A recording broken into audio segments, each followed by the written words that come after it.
bertemu tuh pasti senang, bahagia karena ada yang ultah nih ceritanya ya. Iya, betul. Nah, hari ini saya diundang juga, saya sangat senang karena bisa sharing dengan teman-teman semua yang di Dinaran ya. Dinaran istilahnya apa? Dinaran fans atau Dinaran lover? Dinaran mania. Oh, Dinaran mania. Enggak. Iya, iya, iya. Terima kasih Dinaran nih, aja mungkin ya Bu iya, ya. iya, Dinaran ya, Dinaran. Nah, sebenarnya julukan sang penyihir Sri Sumahdani itu identik sekali dengan sang penyihir. Itu adalah salah satu tagline saya dimanapun. Jadi ketika saya mengupload sesuatu, ketika saya mengajar, atau saya lagi bertemu seperti ini, seharusnya pertamanya kita harus salam senyum sang penyihir. Nah, gitu ya. Seperti tagline ya kan, banyak tuh kalau brand-brand tuh punya tagline ya. Umpamanya makanannya, minumannya apa, makanannya apa, tetap minumannya adalah ini ya gitu ya, atau apa gitu, semua mempunyai tagline. Begitupun saya. Nah, kenapa harus sang penyihir?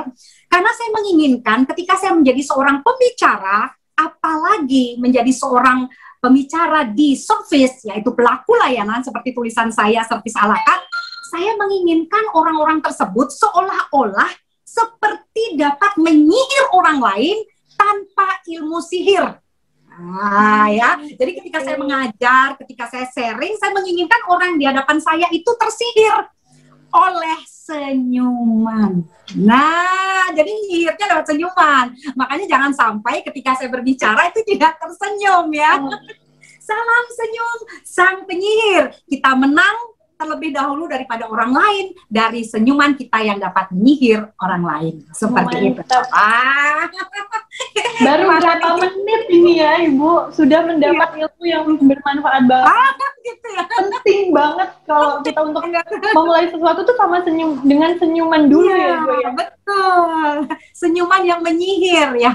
Itu namanya menang sebelum bertanding, orang bilang kalau kita sudah mulai dengan senyuman. Curi start gitu ya Bu ya. Curi start ya. Iya, betul Magna. Jadi sudah tercerahkan nih saya Bu. Kenapa Bu Sri ini mendapat julukan sang penyihir? Sudah tahu, dan ini juga untuk teman-teman yang lagi gabung di live Instagram kita ya saat ini, sambil kenalan juga sama Ibu Sri ya. Iya, boleh. Saya menginginkan mereka tersihir nanti ya. Iya, betul. Tersihir sama kita berdua ya Bu ya. Iya, betul. Iya. Oke. Nah, dengan pencapaian Ibu yang tadi sempat Agnes mention di depan ya Bu, seperti speaker dan trainer, konsultan, penulis, bahkan tempat inspiratif. Ada nggak sih Bu satu momen atau satu turning point yang akhirnya Ibu termotivasi gitu untuk menjadi sampai akhirnya menjadi Ibu Sri yang sekarang ini? Ada kejadian apa gitu mungkin Bu? Bisa di-sharingkan ke kami dan ke teman-teman yang join live juga. Orang bilang pasti titik balik ya. Titik balik seseorang itu, kalau kita bicara tentang titik balik, biasanya pasti ada hal itu. Satu, biasanya penderitaan. Ya biasanya titik balik saya ketika saya bla bla bla bla ya, di titik balik di sebuah penderitaan. Yang kedua biasanya masih dalam penderitaan, yaitu kekecewaan, kan begitu ya. Jadi dua ini yang biasanya membuat orang tersebut titik baliknya ada, atau titik balik dalam kehidupan. Nah, agak berbeda mungkin dengan saya tidak ada kecewa, saya tidak ada bersedih, namun saya hanya melihat potensi diri yang ada dalam diri saya. Nah, jadi saya dulu kan orang banker nih, Mbak Agnes, saya ini orang banker ya, hampir 27 tahun saya berkarir di 2 bank terbesar di Indonesia ya. Nah, di sanalah saya melihat diri saya sendiri bahwa potensi yang ada dalam diri saya tidak tergali ketika saya harus ada dalam sebuah instansi ya. Jadi penyadaran diri terhadap potensi yang ada. Sebenarnya dari dulu sih banyak orang bilang, "Ri, ngapain kamu kerja di bank? Aku mempunyai banyak skill. Saya penyanyi ya, saya MC, saya aktor juga ya, kemudian di bidang akademis juga tidak salah ya. Jadi sebenarnya tidak ada salah dengan instansi saya ya. Jadi sebenarnya yang salah itu adalah diri saya. saya menginginkan potensi yang ada dalam diri saya itu dapat maksimal terserap ketika saya hidup di dunia ini.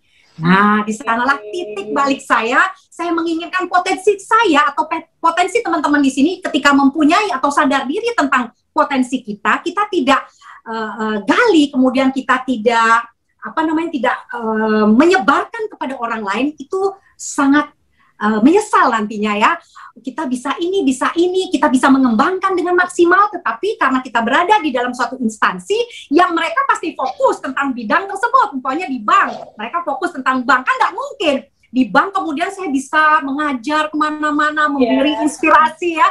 Nah itu terjegal di sana, jadi tidak ada salah dengan instansi di tempat saya bekerja, tapi salah pada diri saya. Inilah titik balik saya menginginkan bahwa apa potensi diri saya dapat terserap maksimal ketika saya berkarya. Itulah titik baliknya, gitu. Keren, Ibu. Keren ya? Gak salah kalau saya ngefans sama Ibu ya. Jadi sekarang teman-teman yang sadar mempunyai banyak kemampuan ya, harus mempunyai niat, harus mempunyai suatu kemauan agar apa yang kita miliki ini dapat secara maksimal kita lakukan ketika kita masih hidup di dunia ini. Oke. Oh, ya. Gini Bu, ya. Orang gitu ya. Kesulitan untuk memahami dirinya sendiri gitu. Ya, betul. Bisa tahu nih potensi kita sebenarnya ada di mana, sehingga mungkin belum menemukan turning point seperti yang Ibu rasakan sebelumnya. Nah, mulai. Ada nggak sih Bu tips tips atau trik untuk bisa memahami diri sendiri, jadi kita bisa paham sama potensi kita dan kita nggak salah tepat untuk mengembangkannya. Betul. Sebenarnya menggali potensi diri itu kita lihat dari prestasi ya. Kalau kita berada di dalam suatu tempat, kita berprestasi, nah itulah sebenarnya potensi diri kita ada di sana. Nah, kalau di perbankan, saya juga berpotensi ya, karena salah satu pekerja terbaik di perbankan juga saya pernah menduduki. Artinya potensi saya di bank juga oke gitu. Tetapi kembali lagi ketika meledak-ledak dalam diri saya menginginkan maksimal, saya harus berdiri sendiri, saya harus mengerjakan, saya harus melalui proses yang tentunya tidak semudah orang bicarakan ya. Dari pegawai kemudian jadi entrepreneur, jadi pembicara, yang melakukan semua itu dari nol. Nah, itulah sebenarnya tantangan kita, bagaimana kita bisa membangun hal yang orang lain bilang, sudah berumur, udah nggak zamannya lagi berusaha, tapi saya tetap yang namanya semangat untuk memulai sebuah usaha ya. Namanya prestasi tidak mengenal usia ya, Bu. Kapan aja kita bisa berprestasi. Iya, betul Pak Agnes. Iya. Teman-teman, untuk berapa menit nih, kurang lebih baru 10 menit ngobrol aja sudah dapat insight baru, dapat pandangan baru. Iya, betul. Nah, masuk ke pembahasan berikutnya nih Bu.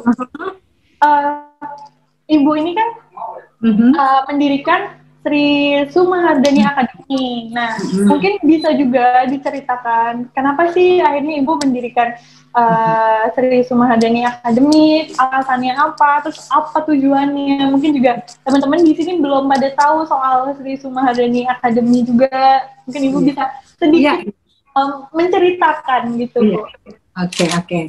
Nah, Sri Sumahardani Academy ini sebenarnya adalah cita-cita saya dari kecil ya. Saya dari kecil tuh ingin menjadi guru sebenarnya Mbak Agnes. Nah, jauh-jauh ya. Saya hanya ingin menjadi guru. Bagaimana saya bisa membagikan hal yang saya miliki kepada anak-anak didik. Tetapi kembali lagi, apa yang menjadi cita-cita saya tidak langsung ya, tidak langsung terwujud dengan bekerja di beberapa instansi ya. Nah, kemudian ketika saya memulai Sri Sumahardani Academy, tentunya pasti banyak sekali tantangannya ya. Nah, salah satunya kalau ingin memulai sesuatu, nah tentunya kita yakin dengan kemampuan kita itu dulu ya. Apa yang expert dalam diri kita, itu yang kita pakai untuk titik modal utama. Nah, itu ya. Jadi expertnya saya apa? Karena saya bekerja di bank, expert saya adalah seorang pelaku layanan. Rata-rata banker yang berhasil itu adalah pelaku layanan yang hebat, ya. Nah, itu expert saya di sana. melayani orang selama puluhan tahun itu akan membawa ke karakter diri saya. Artinya saya expert di sana. Kemudian saya juga seorang presenter, penyanyi. Nah, potensi saya ini bisa saya pakai untuk menunjang apa yang menjadi pokok, ya, yang menjadi main, yang menjadi yang menjadi paling utama yang akan kita kembangkan, ya. Nah, di sana karena saya ingin jadi guru, saya juga presenter, saya bisa bicara dan saya mempunyai kemampuan di bidang service. Yang pertama saya yang lakukan adalah bagaimana saya menjadi seorang pelatih atau trainer service. Pertama, service, ya, service. Makanya saya juga menulis bagaimana service yang saya lakukan ketika saya menjadi seorang banker. Nah, itu sebenarnya titik poin pertama, ya. Kemudian saya belajar lagi. Loh, bukannya saya pernah menjadi marketing terbaik. Ya, marketing. Artinya saya punya potensi juga, pengalaman marketing saya bisa bagikan ke banyak orang agar mereka juga menjadi seorang marketing yang hebat. Nah, tentunya praktisi kalau tidak membaca buku atau belajar dari pengalaman orang lain juga tidak akan bisa up to date ilmunya. Nah, ketika saya mengajar mulai marketing, selain dari pengalaman-pengalaman saya di dunia marketing, di perbankan, saya juga mempelajari lewat buku, mau belajar dari anak-anak muda sekarang, mau belajar tentang teknologi, dari banyak orang, belajar dan belajar. Ya, jadi saya mengembangkan dari satu materi ke materi yang lain. Sampai sekarang saya mempunyai sekitar 15 sampai dengan 20 materi unggulan yang memang banyak sekali orang untuk ingin mendengarkan sharing dari saya. Ya, itu yang kedua, ya, belajar. Nah, yang ketiga, kembali lagi networking, jaringan, ya. Sebanyak-banyaknya kita punya teman. Ya, jadi pertama kali siapa sih yang tahu Sri Sumahdani? Nah, ya tidak ada yang tahu ya selain nasabah-nasabah saya, atau saya karena presenter di salah satu TV karena di sana, ya. Nah, di sanalah kita harus memperbanyak teman. Ya, jadi pertama masuk menjadi seorang pembicara itu bisa 0 rupiah, ya. Kata orang kalau punya nasi goreng gitu kasih dulu gratisan ke orang. Nah, ya, jangan gitu ya, Bu, ya. Iya, kalau punya kue kita bikin kue kasih gratisan dulu kuenya. Gimana orang mau mencoba, ya? Kalau yang kita punya mereka tidak mau mencicipi, ya. Jadi yang selanjutnya saya lakukan adalah mencicipi hasil karya saya. Karena rahasia dapur saya sebenarnya adalah sebanyak-banyaknya mencetak marketing dari klien saya. Nah, jadi orang bilang biasanya gini, Bu Sri marketingnya pasti hebat ya, tim marketingnya hebat. Saya bilang wah hebat sekali. Karena tim marketing saya adalah klien saya. Nah, ya, jadi saya di sini jarang sekali memarketingkan apa yang ada dari saya, tetapi klien saya lah yang memarketingkan saya. Ya, jadi banyak sekali klien yang datang itu adalah dari klien saya dulu. Umpamanya Bu Sri, perkenalkan saya dari instansi ini, saya tahu dari ini. Nah, ya. Itu salah satunya. Jadi jangan pelit-pelit, kasih gratis dulu. Saya yakin kalau kita mempunyai potensi yang bagus, kita punya kualitas yang bagus, mereka akan pasti terulang lagi. Bahkan tentu akan tersihir dengan apa yang kita miliki. Gitu. Wah, saya terlalu semangat ya ini ya bicaranya ya. Gak apa-apa Ibu, saya sampai beneran tersihir ini. Beneran. Oh, gitu ya? Jelasan dari Ibu Sri itu sampai yang oh iya betul gitu. Iya. Itu kekuatan sihir yang sangat bagus ya Ibu ya. Salam senyum sang penyihir. Jadi sebenarnya semoga itu, yang tertib cuma saya. Tapi juga teman-teman yang lagi nonton juga. Iya, betul. Jadi titik poinnya itu jangan pelit-pelit. Apalagi saya ini berbasiskan ilmu. Semakin banyak ilmu yang saya berikan kepada orang lain, saya yakin pasti ilmu tersebut akan membawa manfaat bagi mereka, ya. Dan jangan pelit-pelit. Biasanya kalau pelit itu ini nggak usah di ini, saya semakin banyak saya menyebarkan apa yang saya miliki, saya yakin ilmu saya juga akan bertambah. Itu, ya. Betul. Nah, kemudian yang penting, silakan Ibu. Dan biasanya orang yang memulai usaha, ya apalagi di trainer itu mereka tidak mau proses, ya. Jadi inginnya tuh menjadi pembicara langsung terkenal gitu ya. Ini yang berbahaya sekali ya. Jadi kalau kita bisnisnya adalah bisnis bicara, bisnis ilmu dan sebagainya, ya prosesnya harus dinikmati ya. Seumpama nih, baru pertama kali kita mengajarnya di kelompok kecil, ya nggak apa-apa, nikmati ya. Kemudian kita berbicara hanya di lingkungan teman-teman kita, nikmati ya. Jangan ujuk-ujuk sudah tidak expert di bidangnya, ingin terkenal langsung, itu langsung mencari event yang go nasional, go internasional, tetapi ketika orang pertama kali melihat apa yang kita tampilkan itu tidak baik atau tidak bagus, ya, tidak memberi kesan, tidak akan ada pengulangan dari mereka, ya. Jadi nikmati prosesnya, mau di sini dulu kecil nggak apa-apa, naik kelas lagi, naik kelas lagi, naik kelas lagi, dan akhirnya sampai ke internasional seperti itu. Gitu. Jadi semoga ini di 1 tahun di Naran ini bisa juga nih ikutin jejak dari Ibu Sri yang awalnya baru kecil-kecil, awalnya baru 1 tahun, bisa berkembang lagi, bisa membantu banyak kalangan lagi gitu ya. Betul. Di Naran juga begitu, sekarang baru 1 tahun ya, 1 tahun aja sudah luar biasa. Kita nikmati prosesnya di 1 tahun ini. Saya yakin ketika proses ini, karena di proses ini kita belajar kan, benar nggak Mbak Agnes? Pasti kita belajar dalam proses tersebut gitu ya. Iya, betul. Bisa ini ya Bu, bisa saya tarik kesimpulan lah Ibu untuk pembicaraan kita siang ini.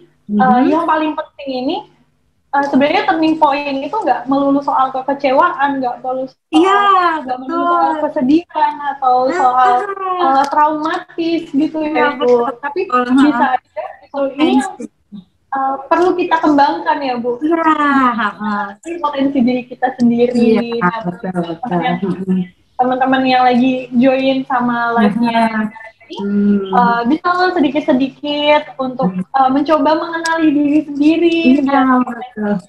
Jadi sebelum kita merasakan kekecewaan itu kita bisa jangan sampai ya turning point kita sendiri gitu ya. Dan itu membuat hubungan kita, jadi buat teman-teman di sini di Naran yang masih bekerja di suatu instansi, itu menyebabkan hubungan kita dengan instansi di mana kita bekerja itu masih baik.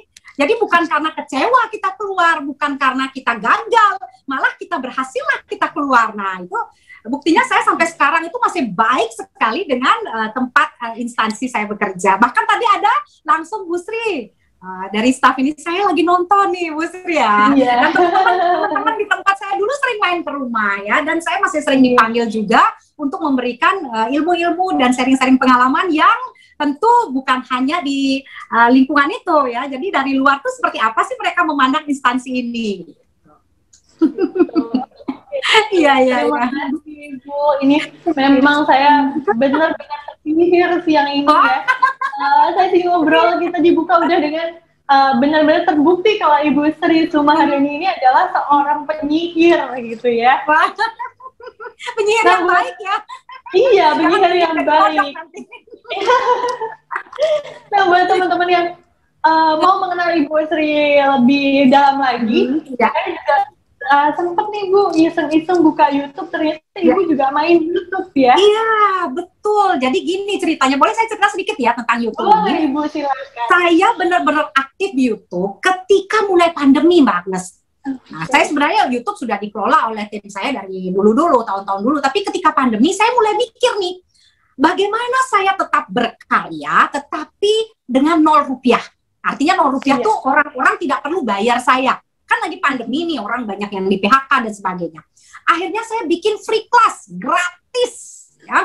Jadi ketika nanti buka di YouTube saya ada playlist, di sana ada public speaking gratis, dan saya ada 23 video lengkap ya. Di sana bisa belajar. Kemudian saya juga ada yang namanya program terbaik saya nih, Bosman nih pasti tahu ya, yaitu adalah paragraf sang penyihir.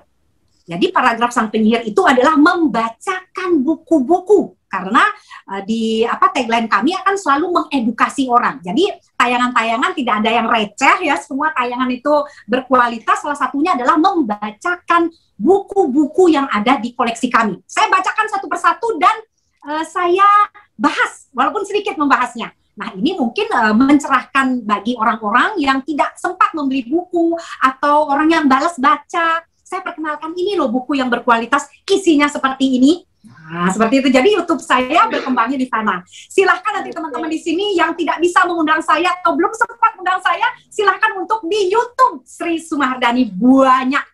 Sekarang sudah ada sekitar hampir 300 video ya yang berurutan di sana dengan playlist masing-masing. Ada cover song juga loh. Ada cover songnya. Iya. Karena ibu juga ya. Dulu juga penyanyi juga ya ibu ya. Iya betul. Bintang radio dan televisi saya pernah ya. Hebat. Memang ibu ini potensinya banyak dan juga berhasil untuk menggali potensinya sendiri gitu ya Bu ya, berhasil mengenal diri sendiri juga gitu ya Bu. Iya betul. Terima kasih pujiannya. Sebenarnya saya masih mau nih Bu untuk sharing. Kita bahas banyak hal tentang apa sih pencapaian ibu dan bagaimana betul. Apa aja yang kita inginkan seperti Ibu Sri ini. Karena memang keterbatasan waktu yang kita miliki, mungkin suatu saat nanti ya Ibu kita akan sesi khusus bersama Ibu Sri Sumahardani. Iya. Kita bahas lebih banyak hal, kita bahas lebih banyak topik-topik yang bisa makin menyihir teman-teman. Baik itu pengikut dari Dinaran ataupun pengikut dari Ibu Sri Sumahardani. Gitu ya, Dinaran gitu ya. Oh bukan ya, Sinaran ya. Dinaran mentari. Jadi karaoke yang kita diri. Iya. Jadi, sebagai penutup nih Bu, mungkin saya bisa minta closing statement dari Ibu. Silakan Ibu menyampaikan bisa tentang topik yang kita bahas sebelumnya atau tentang apapun yang Ibu ingin sampaikan aja dan untuk teman-teman Dinaran juga. Oke ya, closing saya yang pasti yang pertama adalah jangan pernah berhenti untuk belajar ya. Dan belajarnya itu bukan dari formal saja. Ya, bukan hanya dari buku, tetapi dari siapa saja yang kita temui. Baik teman, tetangga, adik kelas, ya siapapun saya yakin orang itu pasti mempunyai hal yang dapat kita pelajari. Jadi buat Dinaran di sini, jika ingin sukses nantinya, jangan berhenti untuk belajar dan belajarnya bukan hanya dari satu hal, tetapi banyak hal. Ya. Dan kemudian yang penting lagi, ingat kita harus selalu berusaha terus, ya jangan patah semangat. Karena rezeki itu sudah diturunkan dari Tuhan ya. Jadi kalau kita tidak berusaha, bagaimana rezeki itu diturunkan pada kita? Dua ini harus dipegang ya. Belajar terus menerus ya. Kemudian ingat bahwa rezeki diturunkan oleh Tuhan karena kita mau berusaha sesuai dengan kemampuan diri kita. Gitu ya. Dan terakhir, happy birthday, happy birthday, happy birthday, Dinara.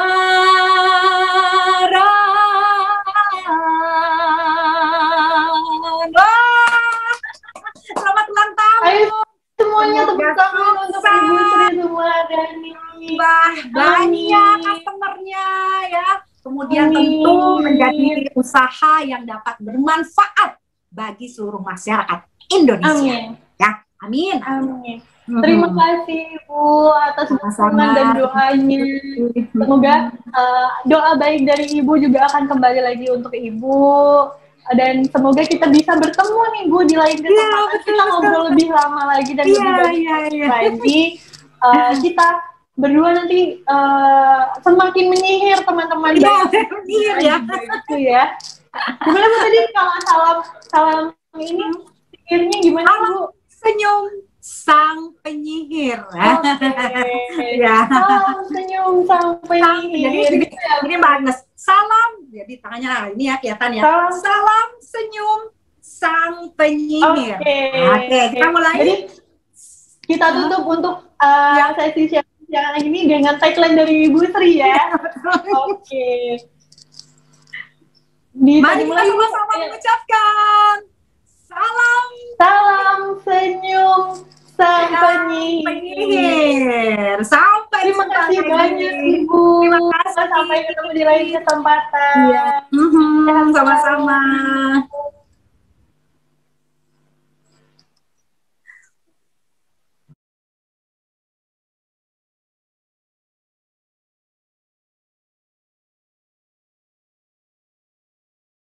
Karena setelah ini kita masih ada banyak banget tamu yang akan bergabung di live kita hari ini. Nanti kita akan live sampai dengan jam 9 malam ya. Jadi teman-teman yang sedang beraktivitas mungkin bisa disambi untuk nonton nih live-nya, bisa lewat Instagram, bisa lewat YouTube juga. Jadi langsung nggak ada alasan untuk tidak menonton live dari Dinaran. Edisi khusus hari ini adalah ulang tahun yang pertama untuk Dinaran, gitu ya. Nah, selanjutnya sambil menunggu sharing dengan narasumber berikutnya, teman-teman jangan lupa untuk install aplikasi Dinaran. Kemudian yang udah lihat nih di websitenya Dinaran, juga hari ini adalah hari terakhir untuk keikutsertaan kompetisi buat para yang gue bikin video. Ada kompetisi khusus untuk membuat video TikTok. Jadi silakan kunjungi website di kompetisidinaran.com. Masih ada waktu sampai jam 12 malam nanti untuk bisa memenangkan hadiah total 60 juta rupiah. Gitu ya. Kita sambil tunggu untuk tamu berikutnya. Ini ada news anchor, kemudian ada reporter juga, moderator MC, kemudian jurnalis, penyiar radio juga. Dan juga ini nanti beliau ini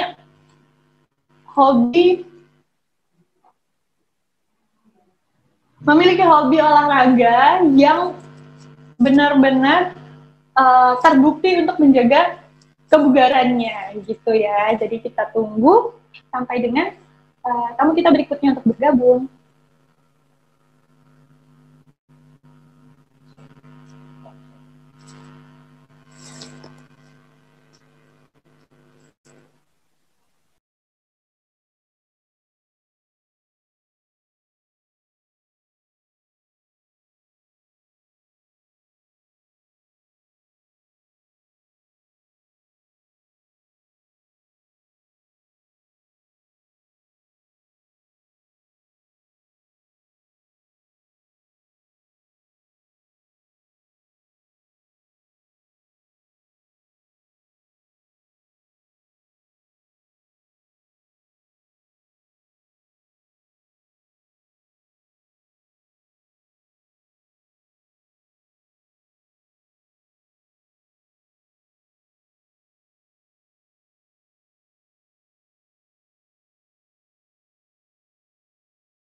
live-nya Dinaran.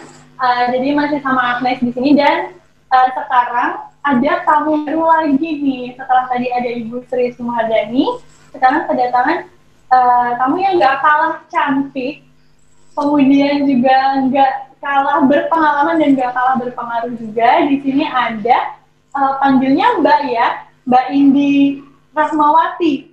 Iya. Iya. Halo, selamat siang, Mbak. Halo, selamat siang. Ya ampun, aku tuh kontak-kontakan sama Agnes dari kapan ya? Dari kemarin atau tadi pagi gitu? Kemarin kan? Tapi baru lihat mukanya sekarang. Langsung telepon gitu. Iya. Oke guys, kita live bareng gitu ya Mbak ya. Tapi baru lihat mukanya sekarang, terus kita masih bener-benerin rambut gitu.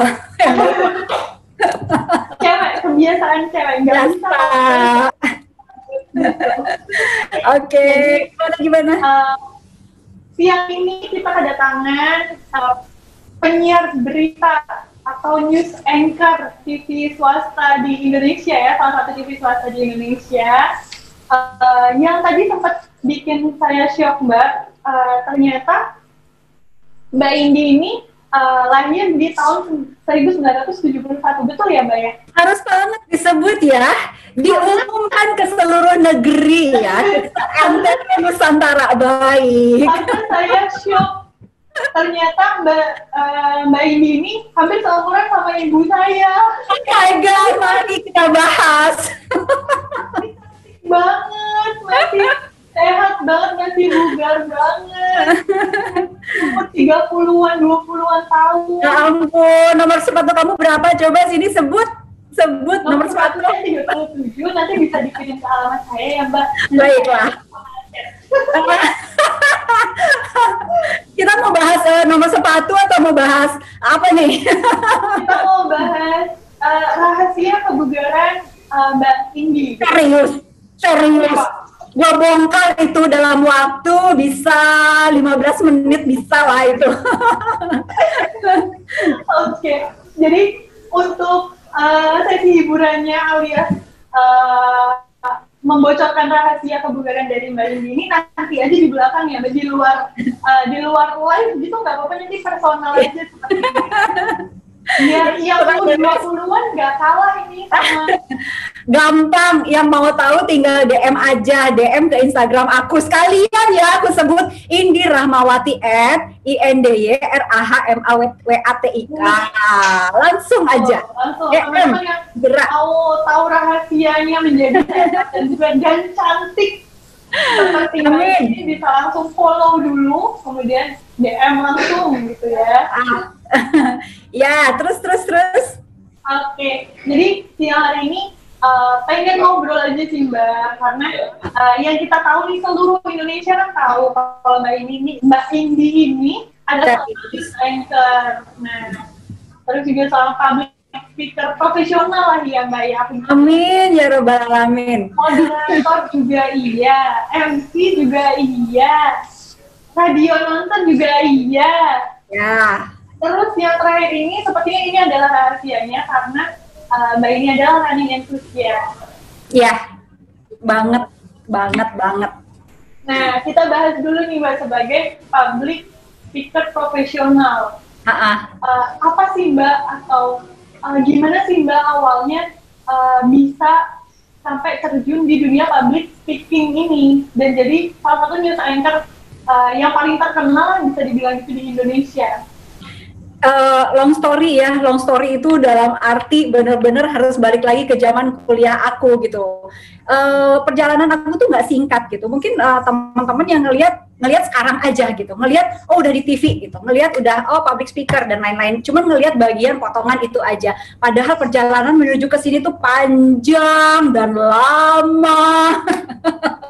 Kayak iklan apa ya, tapi itu jadi nggak ada yang instan gitu loh. Kalau misalnya mau sesuatu yang instan zaman sekarang itu bisa banget, dan ini kesempatan teman-teman semua, kesempatannya Agnes, kesempatannya semua di zaman yang sekarang serba teknologi itu sangat bisa, sangat mungkin. Tapi kalau zaman aku dulu itu tuh bener-bener proses banget. Aku dimulai dari kuliah di Bandung sambil siaran gitu. Jadi sambil kuliah sambil siaran. Itu tuh kuliah aku 2, terus tambah siaran juga kerja. Untungnya kuliah kan loncat-loncat tuh jam berapa, terus ada jam mata kuliah jam berapa, terus di tengah-tengah aku siaran radio gitu. Jadi itu tuh jalan terus selama kurang lebih 4 tahunan. Nah itu long story dari radio, terus aku bikin pendek aja. Dari radio aku selesai kuliah juga langsung ke Jakarta. Aku kan di Bandung, jadi aku pindah ke Jakarta untuk kerja, maksudnya untuk menerapkan disiplin ilmu aku gitu. Nah, ketika nyampe ke Jakarta, aku tuh masih kayak kayak penasaran. Kok aku kayaknya lebih suka di broadcast gitu. Di radio tuh aku 5 tahun tuh bahagianya luar dalam, lahir batin. Fisik dan mental itu bahagia gitu. Jadi aku tuh ngerasa kayaknya aku lebih cocok di broadcast. So aku dari radio nyoba ke TV dan singkat cerita setelah ikut proses yang cukup lama dan berliku dan nggak gampang juga proses rekrutmennya, itu dari 500 orang jadi tinggal 3 orang, kan luar biasa ya. Jadi mulai dari tes wajah, wawancara, pura-pura reporting dan lain-lain, akhirnya kita 3 orang, dan 3 orang ini akhirnya masuk. Singkat ceritanya seperti itu gitu, nggak ada yang mungkin Agnes dan teman-teman ngelihat ya udah seperti sekarang gitu, padahal menuju ke sana tuh lumayan berkeringat, lumayan berdarah-darah. pokoknya nggak ada yang gampang gitu. Jadi awalnya aku sebelum jadi abis dari radio, terus jadi reporter dulu, di lapangan dulu, panas-panasan dulu, keringetan dulu, kerja yang lebih dari 8 jam dulu gitu. Jadi bener-bener yang kalau disuruh sama koordinator liputan, kamu gerak ke tempat A, ke tempat yang kedua, ke tempat yang ketiga dalam sehari itu bisa 4-5 tempat, ya udah jalanin aja gitu. Padahal ya dalam hati tuh udah yang mangkal juga, ya gila ya gue udah capek banget kerja dari jam 8 pagi sampai jam 5 sore itu masih suruh liputan gitu ke beberapa, dulu namanya bukan kementerian tapi dulu departemen. Itu masih suruh jalan. Capek iya gitu. Terus nyampe kantor bikin berita, dari situ dari dubbing nyari gambar editing, itu tuh belum selesai, nyampe rumah jam 8 malam. Baik, berapa jam kerja? 12 jam. Karena dari situ, apakah besoknya kita langsung resign karena capek? Enggak.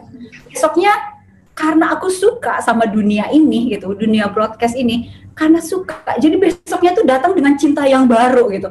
Sore tuh udah capek banget, tapi besoknya datang dengan cinta yang baru, dengan semangat yang baru, siap lagi untuk liputan, dan kemudian seperti itu diputar lagi. Belum siaran loh ya, belum siaran, masih jadi reporter di lapangan. Dan keringetan banget Jakarta gitu. Itu ya selama 6 bulan aku nggak dikasih layar. Tapi begitu udah 6 bulan, mulailah liputan on cam yang di jalan, tetap lapangan juga gitu, tetap panas-panasan juga di jalan. Mulai gitu ya Mbak? Iya, arus mudik pertama kali aku. Arus mudik Lebaran, inget banget itu. Ya udah, di situ juga aku digojlok luar biasa, karena sebelumnya kan di radio cuma audio doang, voice doang gitu, nggak ada wajah. Nah, kalau di sini wajah muncul, ekspresi kita gimana, rambut kita gimana, mata, wajah dan lain-lain, itu kelihatan gitu. Jadi kita mulai semuanya gitu, mulai dari audio, konten, bicara gimana, wajah juga gitu. Kalau capek ya jangan sampai kelihatan capek, kalau tegang jangan kelihatan tegang, kalau deg-degan jangan kelihatan deg-degan gitu. Mau marah juga jangan kelihatan marah. Ayo gimana? Nah, itu tuh jadi batu kayaknya kalau saya ya. Itu jadi di lapangan dulu gitu. Di lapangan pun ya lumayan juga gitu. So semuanya proses. Tapi karena kita melakukan apa yang kita suka, ya mau secapek apapun ya seneng aja gitu. Itu gitu Agnes. Udah terlalu panjang ya. Oh, pertanyaannya kayaknya cuma dikit deh. Iya, karena kita ngobrol aja Mbak. Jadi Mbak Indi cerita, nanti aku tanya-tanya aja gitu Mbak. Iya. Tapi singkat cerita sih seperti itu, bahwa semuanya itu proses. Nah, tapi pernah nggak sih Mbak ngerasa bosan atau mungkin capek? Kan di awal-awal itu kan Mbak Indi cerita yang panas-panasan, iya, macet-macetan ketika harus mudik, terus belum lagi kalau banjir atau apapun itu. Pernah nggak sih Mbak Indi ngerasa, oh capek nih, aku lagi ngerasa capek gitu. Pernah nggak Mbak? Iya pernah banget, dan capek itu setiap hari. Capek itu setiap hari. Tapi ya itu karena kita melakukan apa yang kita suka. Aku nanya dikit sama Agnes. Agnes minatnya di apa? Minatnya di seperti inilah. Nah, kamu sama orang-orang baru gitu. Coba. Oke, Agnes minatnya seperti ini. Sekarang diminta buat wawancara orang ya, ganti-ganti. Tadi ada Ibu Sri ya kalau nggak salah ya. Iya, terus udah gitu saya, terus abis itu siapa. Dari jam 10 pagi sampai dengan jam 9 malam, apakah kamu mengeluh capek? Pasti capek. Tapi seneng ya. Iya, betul. Exactly, seperti itu. Jadi kalau kita seneng dengan apa yang kita lakukan, secapek apapun, ya kita ngelakuinnya juga dengan passion gitu loh. Gitu. Tapi pernah nggak ngerasa pengen nyoba sesuatu hal yang di luar dari yang udah kita sekarang? Mungkin kalau sekarang kan Mbak Indi ada di presenter, terus ini di public speaking gitu kan. Tapi pernah nggak pengen nyoba di bidang lain yang mungkin jauh gitu dari, melencengnya jauh dari bidang yang sekarang ditekuni sama Mbak Indi? Aku pernah di awal selesai kuliah S2 Magister Manajemen ITB, Institut Teknologi Bandung. Selesai, jadi urutannya dari Ardan, selesai kuliah, aku pindah ke Jakarta, aku kuliah S2 dulu di ITB, Magister Manajemen, pindah ke Jakarta, aku kerja sesuai dengan ilmu aku, manajemen. Aku kerja tuh di perusahaan leasing pesawat, dan itu aku cuman kuat 1 tahun karena ternyata passionku nggak di situ gitu loh. Aku di situ kerja kantoran yang di meja terus tiap hari di situ, ketemu orang-orang, teman-teman kiri kanan depan belakang itu lagi. Aku nggak passionku nggak di situ gitu. Jadi aku pernah melakukan itu, dan sekarang setelah aku jalanin gitu 7 tahun di SCTV, 2 tahun di Antv, dan sekarang di TV One 13 tahun, aku merasa ya udah, aku udah nggak perlu lagi nyoba bidang lain lagi gitu. Udah, aku di sini tapi aku perdalam gitu. Aku di sini tapi lebih dalam, lebih ke bawah lagi, jadi lebih digali lagi. Aku lebih suka seperti ini, misalnya sharing tentang public speaking, atau kalau enggak aku ngajar di perguruan tinggi mana gitu, bisa di kuliah umum, atau di beberapa kali aku ada kuliah umum, dan juga ada yang mungkin nggak tahu semester kapan nanti aku akan ngajar juga gitu, ini di public speakingnya gitu. Jadi aku lebih passion di situ. Sudahlah, aku di sini tetapi aku lebih dalam lagi gitu loh. Aku nggak perlu nyoba bidang-bidang yang lain gitu, karena udah pernah. Iya, karena mungkin kalau untuk seumuran aku gitu ya Mbak, yang masih 20-an tahun, masih baru lulus gitu misal dari kuliah, kalau memang mau nyoba, dicoba aja gitu ya Mbak. Coba dulu, karena nggak pernah tahu rasanya kayak gimana, kalau gitu belum coba. Betul. Jadi coba dulu apa yang ada di depan mata dulu gitu. Ada di depan mata ini kerjain dengan sebaik-baiknya. Passion apa enggak? Di situ kita bisa tahu kok. Kalau misalnya passion, secapek apapun kita ngerjain sampai tengah malam pun oke gitu misalnya.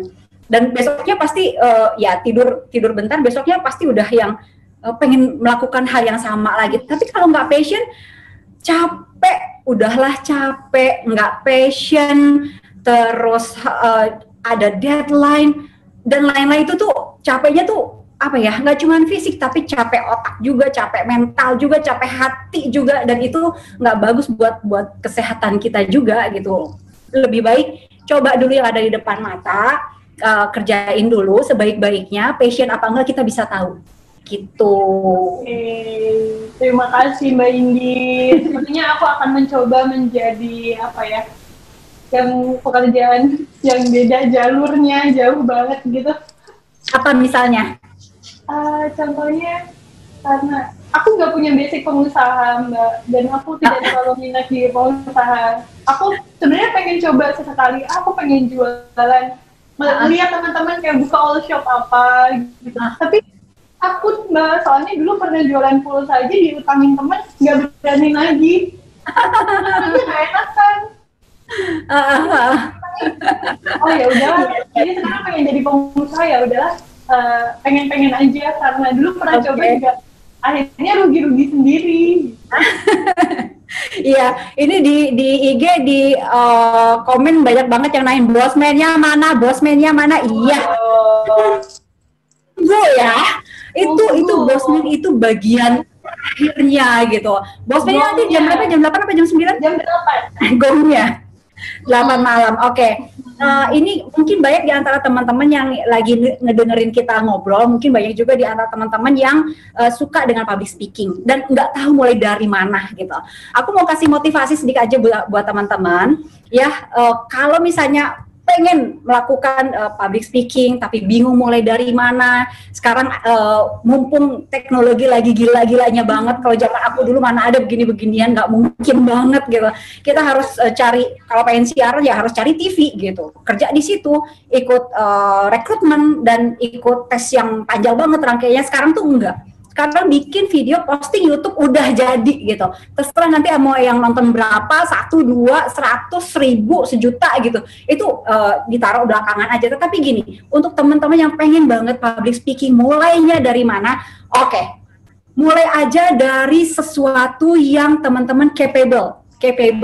Oke, nggak harus mahir ahli banget, tetapi kamu suka melakukan itu. Contoh ya, sesuatu yang mungkin kalau teman-teman dianggap ecek-ecek banget, yang bikin ceplok telur, itu ecek-ecek nggak usah dibikin lah di YouTube, soalnya nanti orang-orang yang udah pada jago ceplok telur ternyata ngeremehin kita. Nggak usah takut seperti itu, tetapi mulailah dari yang dianggap ecek-ecek tetapi teman-teman suka.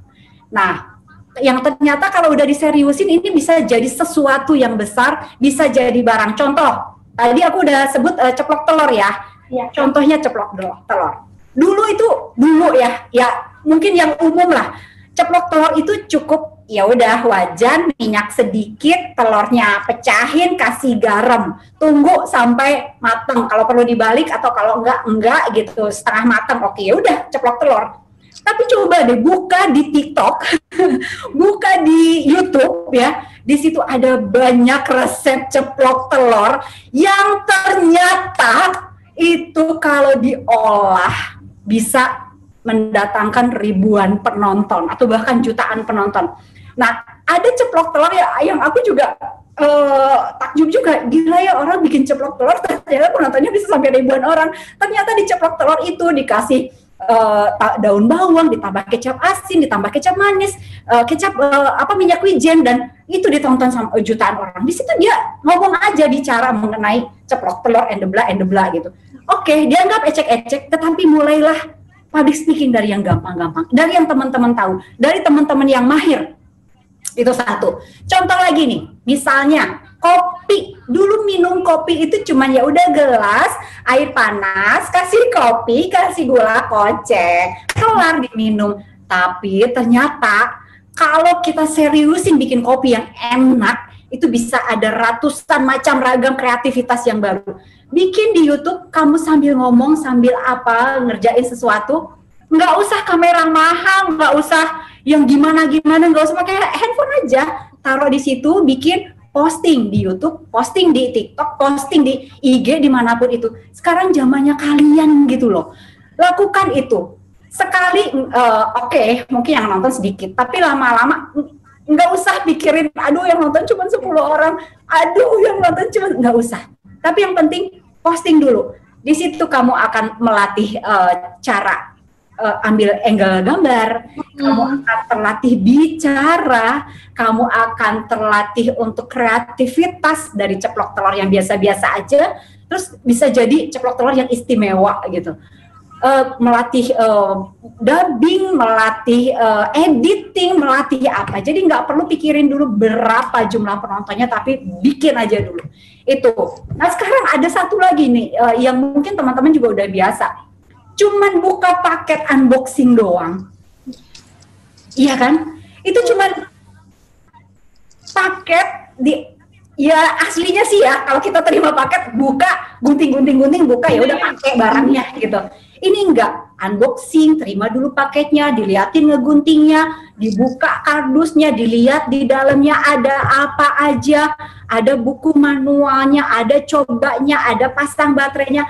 My God, itu tuh semua yang biasa kita lakukan sehari-hari gitu loh.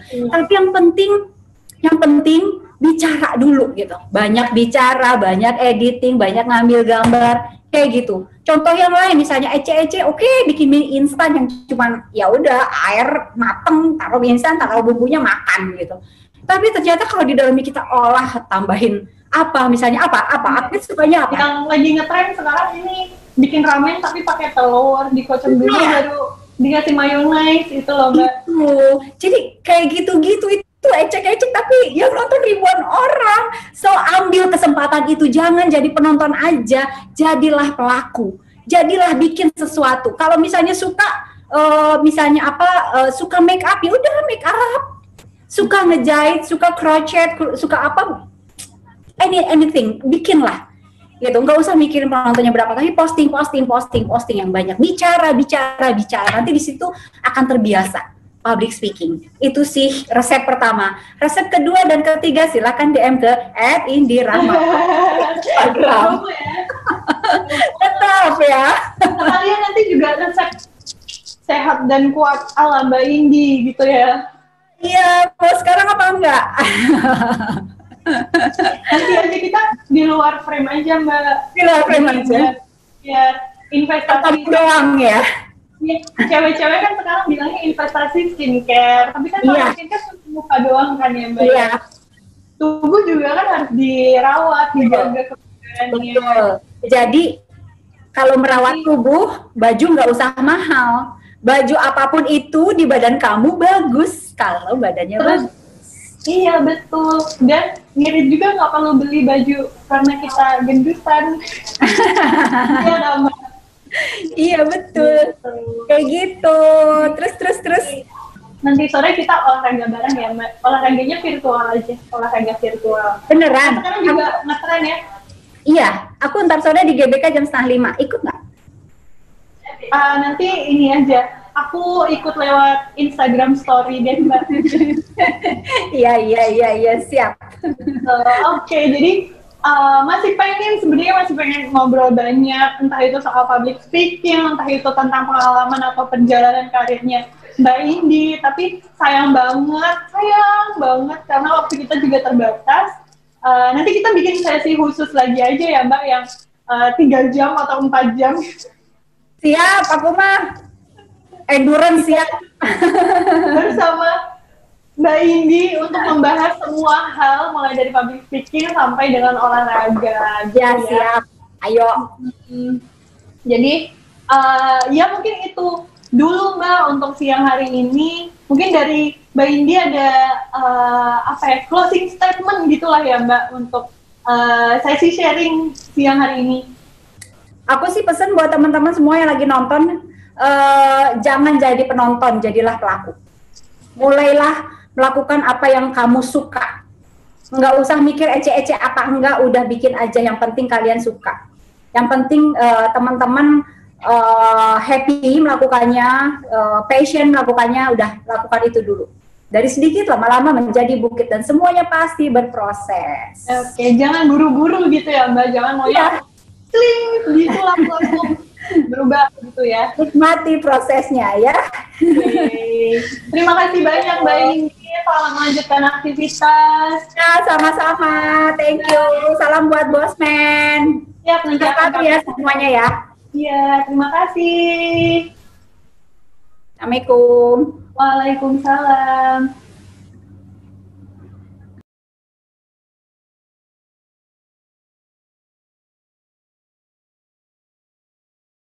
Selamat hari ulang tahun. Selamat HBD. Happy birthday to you. Semoga Allah SWT senantiasa merahmati, Tetap menjadi yang terbaik dan terhebat. dan memberkahi, Semoga bergerak dan terus berkontribusi untuk memperkuat kehidupan bangsa Indonesia dan memajukan peradaban dunia.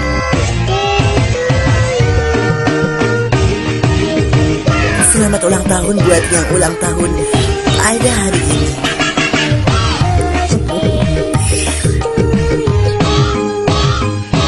Saya mengucapkan selamat hari ulang tahun. selamat HBD.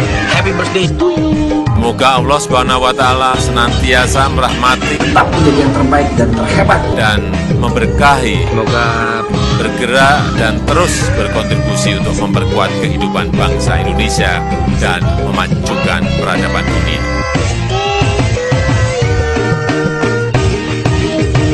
Selamat ulang tahun buat yang ulang tahun pada hari ini.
Selamat siang, yang lagi join live-nya Dinaran. Jadi Agnes kasih reminder lagi untuk hari ini adalah hari ulang tahun Dinaran yang pertama, dan khusus di hari ulang tahun Dinaran yang pertama ini kami mengundang beberapa tamu untuk sharing pengalaman atau sharing cerita-cerita mereka terkait sama satu momen yang mungkin merubah hidup atau turning point-nya dari masing-masing mereka ini gitu. Dan setelah tadi sudah ada dua tamu sebelumnya, siang ini dilanjut lagi langsung tanpa rem kita dari jam 1 tadi, Mas. Jadi hari ini ada Mas Dewa Bujana. Halo Mas, selamat siang. Siang. Oke, jadi Selamat buat Dinaran 1 tahun. Terima kasih. Jadi mungkin sebelumnya Mas Dewa belum tahu, saya kenalan dulu, nama saya Agnes. Jadi selama kurang lebih 20-30 menit ke depan, kita mau ngobrol-ngobrol sedikit lah soal pengalaman atau mungkin perjalanan karir dari Mas Dewa ini, yang kita tahu sekarang adalah gitarisnya Gigi. Ya. Oke, jadi Mas boleh tahu nggak awal mula Mas Dewa ini memulai karir sebagai musisi? Karena kita tahu kan mungkin beberapa orang itu masih menganggap kalau musisi ibaratnya masih disepelekan atau masih dipandang sebelah mata gitu loh, Mas. Gimana sih Mas perjalanan karir atau cerita perjalanan awal mula Mas Dewa ini menjadi musisi? Iya, saya memang dari kecil ya, saya kecilnya di Bali, di Kelungkung, udah suka musik, terus pindah ke Surabaya SMP, dan di SMP itulah saya mulai main band, terus dan kemudian pindah naik waktu di SMA masih di Surabaya juga, semakin lebih banyak di musiknya daripada belajar. Akhirnya ya yang penting saya bisa lulus SMA aja waktu itu, karena saya main bandnya lebih banyak daripada belajarnya, daripada sekolahnya, lebih banyak nggak sekolah. Tapi saya main band bawa nama sekolah SMA 2 Surabaya waktu itu. Nah kemudian lulus SMA, teman-teman kuliah, saya malah memilih pindah ke Jakarta, saya mau hidup dari musik gitu. Ya itulah mulainya sekitar tahun berapa ya, 85, terus 2 tahun saya di Jakarta nggak ada kerjaan, kemudian 83 sebenarnya, 85 itu udah mulai saya main-main di kafe, masih di Jakarta, masih sepi zaman dulu lah gitu. Terus ya itu berlanjut, ikut rekaman, banyak rekaman album-album pop zaman dulu, dari zaman siapa ya misalnya yang mungkin yang tahu album misalnya Nika Ardila pertama itu saya yang main, terus album Catatan Si Boy dulu yang kedua saya yang main ya, terus saya ikut grup Spirit Band 2 album. Nah di tahun 90-an mulai saya membangun Gigi bersama formasinya awal ya berlima, Baron, Arman, Ronald, Thomas. Kemudian ya sempat pergantian pemain sampai sekarang akhirnya Gigi tetap bertahan dan saya dari tahun 97 bikin album solo terus. Sampai sekarang udah ada sekitar 12 album dan itu kebanyakan rekamannya di luar memang gitu dan rilisnya juga di luar. Ya singkatnya seperti itu. Iya. Jadi ya yang seperti kita tahu semuanya juga mungkin masyarakat Indonesia juga semuanya hampir semuanya bahkan sepertinya semuanya udah kenal sama Mas Dewa Bujana ini. Siapa yang nggak kenal sama Mas Dewa gitu kan? Yang karyanya nggak cuma ada di... Ada juga lah yang nggak tahu. Mas, dari banyak generasi, jadi mengalami banyak generasi dari yang mungkin sekarang juga umur-umur belasan tahun itu juga udah masih tahu sama Mas Dewa, masih dengerin karya-karyanya Mas Dewa juga gitu. Nah, satu pertanyaan ini sih, mungkin di awal dulu ya Mas. Ya. Gimana sih Mas, ketika Mas Dewa kan udah tahu nih potensi atau keinginannya Mas Dewa ada di bidang musik, untuk menjadi musisi.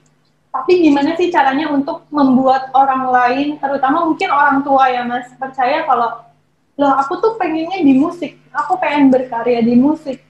Sedangkan mungkin orang-orang punya pandangan lain tentang musik gitu. Mungkin bisa di-share ke teman-teman juga yang hari ini join live. Kalau saya rasa sekarang agak berbeda dengan dulu ya. Waktu zaman saya memang mungkin tahun-tahun sebelum 90 gitu orang tua gitu banyak yang nggak setuju anaknya main musik kan. Tapi saya nggak, kebetulan orang tua saya kan memang bukan di musik, di kejaksaan waktu itu dan orang tua saya sangat membebaskan ke saya. Ya beruntungnya saya mungkin punya orang tua yang ngasih kebebasan buat anaknya.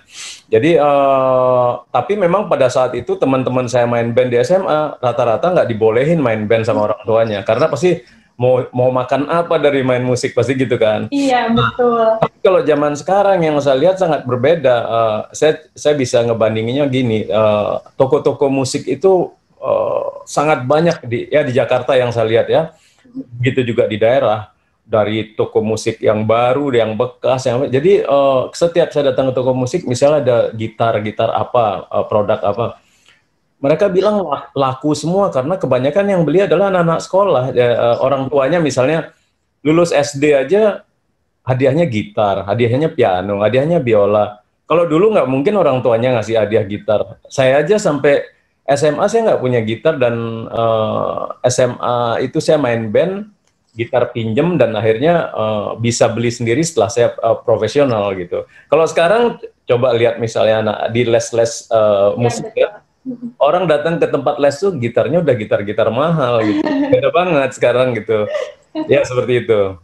Iya. Jadi sekarang juga pandangan sudah mulai berubah ya Mas terkait sama ya bisa dibilang stigma soal musisi mau makan apa dan sebagainya, dan itu mungkin hal yang bagus juga untuk dunia seni, terutama dunia seni musik gitu ya Mas ya. Jadi ada kemajuan juga. Bedanya gini, kalau sekarang misalnya orang tua ngelesin anaknya, kebanyakan kan orang tuanya pengen, anak saya pengen ngetop sih begitu. Iya. Kepengen anaknya tampil, jadi kepengen anaknya udah langsung di panggung. Nah gitu bedanya. Ya seperti itu. Nah, kita ngobrol soal ini Mas, terkait sama kondisi saat ini kan sedang ini ya, pandemi seperti yang kita tahu belum selesai sampai saat ini. Sedangkan Mas Dewa ini di dunia hiburan yang seharusnya ini bisa manggung, bisa kemana-mana. Gimana sih Mas tips atau gimana cara ngadepinnya dari Mas Dewa untuk tetap bertahan dengan musik di kondisi yang seperti ini? Ya kalau musik sih salah satu yang memang berhubungan secara langsung ya, terutama saya kalau ya mungkin bukan saya aja, band-band lain sama ya. Rutinitas kita tuh setiap minggu weekend gitu pasti di bandara. Itu kita udah setahun lebih nggak pernah nih, kita nggak pernah datang subuh-subuh ke bandara terus pindah ke kota mana ya. Dan itulah kehidupan kami biasanya kan, karena berhubungan dengan banyak orang, manggung untuk ditonton banyak orang. Dan sekarang dengan pandemi ini kan itu yang harus dihindari ya, berkerumun otomatis sangat kena ya istilahnya gitu. Tapi main musik kan tidak hanya di kerumunan sebetulnya. Sekarang kita bisa main musik dengan online. Kerja saya tetap bikin album, rekaman jarak jauh, apalagi sekarang biasanya saya rekaman solo misalnya ke Amerika, datang live di sana, sekarang kirim data. Ya bisa, cuman memang yang dikangenin memang perjalanan manggung di panggung itu, interaksinya nggak bisa dibeli gitu, kalau itu aja. Sensasinya gitu ya Mas, kayak menyapa penonton atau sekedar dengar teriakan-teriakan atau penonton semua sing-along gitu, itu yang paling dikangenin kayaknya ya Mas ya. Seni itu kan ini ya, reaksi, ada aksi reaksi. Penonton apa misalnya ribut kita berhenti, kalau manggung di online gitu kan kayak manggung di plastik gini aja, di kaca gini. Jadi emang beda aja sih kondisinya. Oke. Nah, kemarin aku juga sempat baca ada berita nih Mas, kalau karena masa pandemi ini yang keterbatasan untuk misal rekaman atau manggung, akhirnya Mas Dewa ini bikin trio, betul ya Mas ya? Dan ini ditayangkan di YouTube. Oh itu iseng-iseng aja, karena saya kan jarang, karena setahun nggak ketemu kakak gitu, ketemu kakak saya ada yang di Bali, di Medan, pas kebetulan hari raya kami kemarin bulan lalu ya Galungan, terus kumpul di Jakarta, iseng-iseng aja bikin nyanyi-nyanyi bertiga, terus saya masukin YouTube gitu. Ya mungkin ya lagunya lagu-lagu yang orang tahu aja, laguku itu yang saya jarang mainin sebenarnya. Itu sih iseng-iseng aja sih sebenarnya, buat nostalgia keluarga aja. Tapi kira-kira akan berlanjut gak nih Mas untuk trionya ini? Enggak lah kalau itu, enggak sih.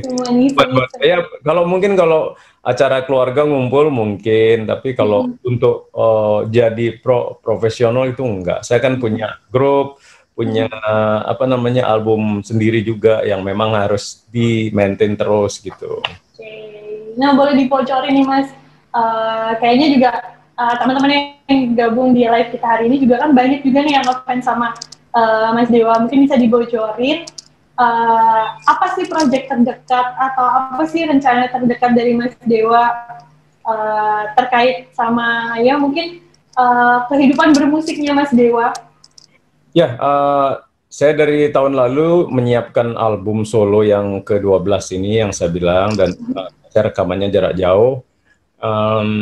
Saya tetap melibatkan musisi-musisi luar, drummernya Simon Phillips, terus basisnya ada Carlitos Del Puerto, terus ada pemain gitar muda Matteo Asato, terus ada Joy Alexander juga orang Indonesia ya yang udah tinggal di Amerika. Nah itu rencananya beredar bulan Juni akhir atau Juli awal, itu albumnya berupa CD, piringan hitam, kaset, dan digitalnya, single-singlenya 3 single sudah ada di platform semua digital, sudah ada. Oke. Kenapa sih Mas harus sekarang kan banyak musisi-musisi yang mengeluarkan piringan hitam juga. Ya. Apa sih yang membuat mungkin Mas Dewa juga tertarik untuk mengeluarkan piringan hitam juga? Padahal yang seperti kita tahu kan saat ini kayak semuanya udah serba modern, kita nggak perlu kaset lagi, nggak perlu CD lagi, bahkan kita bisa langsung play dari handphone kita.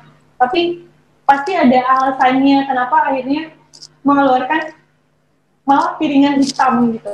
Ya, sejak 2011, solo album saya yang ke berapa itu ya, yang mungkin ke-5, ke-6, saya sudah selalu mengeluarkan CD dan piringan hitam. Jadi hari ini pun juga saya tetap mencoba, karena gini, sejak semuanya serba digital, memang serba mudah jadinya. Anak-anak sekarang juga pasti lebih taunya digital, nggak tahu kaset, nggak CD. Tapi menurut saya penggemar fisik itu masih banyak, walaupun mungkin tidak sebanyak digital ya. Tapi beda gitu, beda dalam arti keseniannya beda. Seni baca sama seperti orang baca e-book dengan baca buku fisik kan beda. Masih tetap ada orang suka buku gitu kan, karena ada yang suka lihat artworknya, baca siapa kreditnya, siapa nih yang main, apa cerita di balik ini, karena lagu instrumental kan. Kalau denger digital kan cuman jadi musik sebagai selingan aja, nggak tahu ini siapa yang main ya, ini kadang-kadang nggak tahu musiknya siapa gitu. Iya. Tapi kalau dia CD itu memang orang lebih spesial untuk pengen dengerin gitu, lebih, apalagi Piringan Hitam. Dan ternyata anak-anak sekarang, anak-anak muda ya, anak-anak SMA, saya melihat contoh anak saya dan teman-temannya malah menggemari kaset sekarang, balik beli Walkman, kaset zaman dulu ya artinya itu komunitasnya tetap ada gitu. Ya.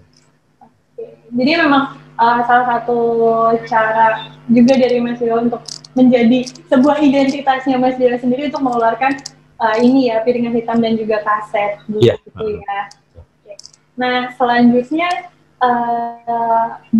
mungkin Mas Dewa bisa menyampaikan apa sih motivasi Mas Dewa, apa sih yang mendorong Mas Dewa sampai akhirnya sekarang bisa menjadi musisi yang Mas Dewa juga sudah menyampaikan nggak cuma nasional, tapi juga internasional, bahkan kalau rekaman bisa ke luar negeri. Apa sih Mas motivasinya dan apa yang mendorong Mas Dewa?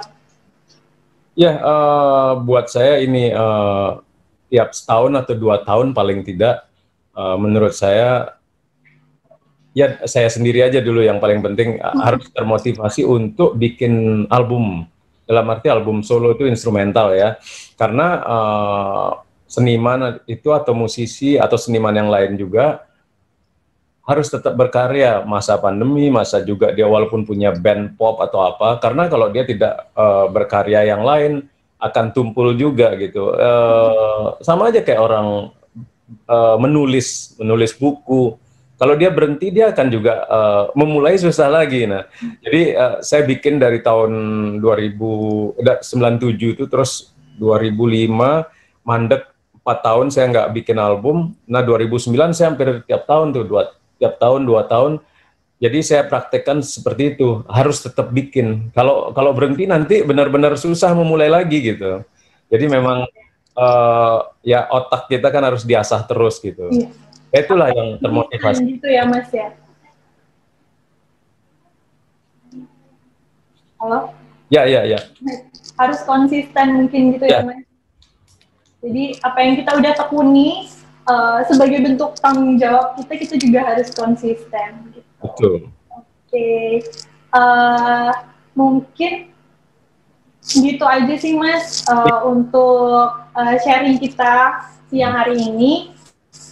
Mungkin dari saya pada intinya obrolan kita siang ini membahas tentang asal kita yakin dengan apa yang kita lakukan dan kita konsisten, itu kita pasti akan mencapai apa yang kita mau gitu ya Mas ya. Dan ya betul. Sempat menarik perhatian dan sempat saya tanyakan juga kenapa sih harus Piringan Hitam, ya itu mungkin salah satu identitas juga yang ingin dibangun. Jadi buat teman-teman yang mau memulai sebuah sesuatu hal, itu bisa juga untuk membawa identitas teman-teman masing-masing gitu. Dan mungkin dari Mas Dewa ada sedikit atau banyak juga nggak apa-apa tambahan atau closing statement yang hari ini. Ya, buat saya selain tadi yang udah disebutkan sama Agnes, konsisten juga fokus tentunya ya sama satu bidang. Satu lagi mungkin dengan zaman sekarang serba digital, serba internet semuanya terbuka. Kalau di dunia seni itu sangat lebar ya, banyak bakat-bakat muda yang hebat-hebat. Jadi menurut saya nggak ada istilah senior sama junior lagi. yang merasa senior, merasa lebih tua harus belajar sama yang lebih muda, karena kita juga mungkin yang lebih tua banyak yang nggak tahu gitu. Jangan yang senior merasa paling tahu, itu aja. Kalau menurut saya kita harus tetap terbuka untuk belajar ke yang lebih muda. Dan sama satu lagi sih Mas, tadi yang sempat saya highlight itu soal mengikuti perkembangan zaman juga. Dalam kondisi apapun, misal COVID, terus kita nggak bisa manggung, tapi kan tidak sama dengan tidak bisa berkarya gitu ya Mas. Jadi dengan cara apapun, saat ini teknologi udah maju, udah banyak, udah berkembang, semua bisa dilakukan, semua bisa diambil jalannya untuk tetap berkarya dan berprestasi sesuai dengan apa yang menjadi potensi kita gitu. Gitu aja, Mas Dewa, terima kasih banyak atas waktunya. Sukses selalu dan sehat selalu. Salam untuk keluarga di sana. Terima kasih Mas. Selamat siang. Sekali lagi selamat buat Dinaran juga. Terima kasih Agnes. Ya.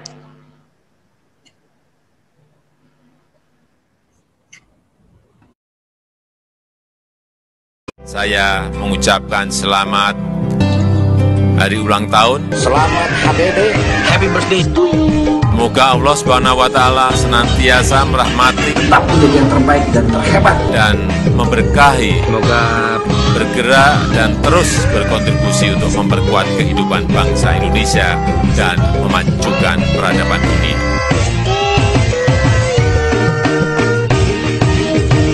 Selamat ulang tahun buat yang ulang tahun ada hari ini.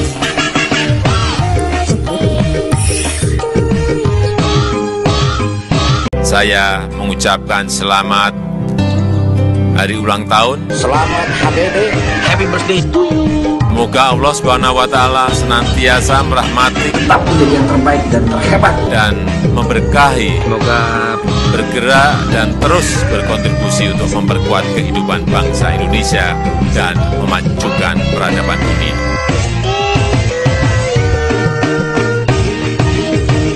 Selamat ulang tahun buat yang ulang tahun ada hari ini.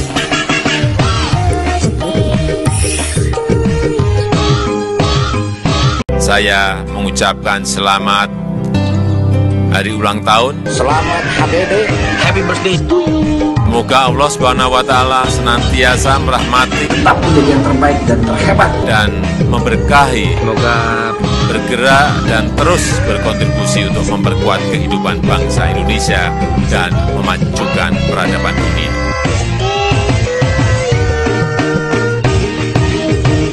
Selamat ulang tahun buat yang ulang tahun ada hari ini.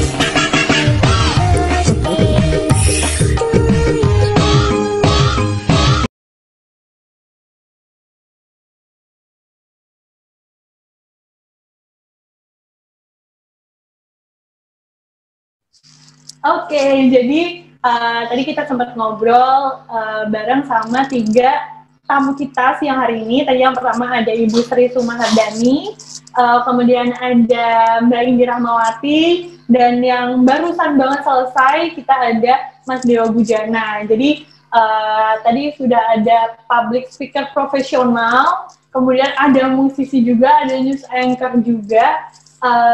Kita udah seru-seruan bareng sampai sekarang jam 2:30 sore. Tapi teman-teman semua jangan khawatir, karena setelah ini kita akan kembali lagi di jam 3:30 dengan obrolan-obrolan yang gak kalah seru dan menarik barengan sama aku lagi nanti, bareng sama Agnes. Nanti kita akan kedatangan tamu.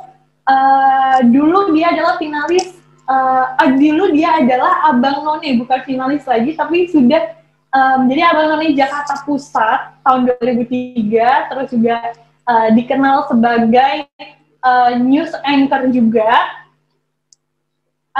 sebagai co-founder Sekolah Public Speaking di Indonesia, dan yang pastinya punya pengalaman yang banyak banget soal dunia public speaking. Nah, buat teman-teman yang masih tergabung nih saat ini, jangan lupa kembali lagi nanti jam 3:30, ketemu lagi bareng sama Agnes sama Tom Cokro. Jadi nanti jangan sampai ketinggalan. setelah Tom Cokro juga masih banyak banget sesi yang akan kita lakukan sampai nanti terakhir, ada sesi terakhir yang ditunggu-tunggu banget sama teman-teman semua. Di jam 8 malam nanti ada live bersama Bosman ya. Jadi, tapi teman-teman jangan cuma nonton live sama Bosman-nya aja, karena sebelum-sebelumnya nanti dari jam 3:30 sampai jam 8 malam kita masih nyimpan beberapa tamu dengan ilmu, dengan cerita-cerita dan pengalaman mereka yang gak kalah menarik. Gitu aja. Kita break dulu selama kurang lebih 1 jam. Nanti jangan lupa kembali lagi di jam 3:30 sore.